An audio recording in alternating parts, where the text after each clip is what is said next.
Itong mga daliri ko, hindi ko na halos maigalaw. Sobrang sakit. Hirap talaga ako magsulat. Dahil naglalagbook ako, dahil security guard ako.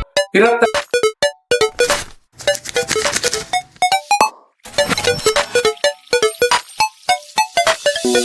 Ako po si Roderick Jovino, 52 years old, nakatira sa Leonardo Medicine, isang security guard. Nung pong lockdown, may nararamdaman ako na parang sumasakit na yung mga joint ko dito sa kamay. Hanggang sa lumala siya ng lumala, itong mga daliri ko, hindi ko na halos maigalaw. Sobrang sakit. Hirap talaga ako magsulat. Dahil naglalagbook ako, dahil security guard ako. Kaya naghanap ako talaga ng gamot para dito sa sakit ko. Nakagamot daw ng gout. Nag-order ako. After 2 weeks kong pag-inom, medyo nakaramdam na ako ng ginhawa. Nababawasan na yung sakit. Hanggang sa naubos ko yung 1 bottle at naigagalaw ko na maayos yung daliri ko. Continuous ko lang hanggang sa nakaubos na ako ng 2 bottles na hanggang totally nawala na. Sa mga office mate ko, saka yung mga relatives ko, i-recommend ko Genesis dahil maganda yung produkto. Siguro na-chebon hiyang sa akin. Kahit pa kumain ako ng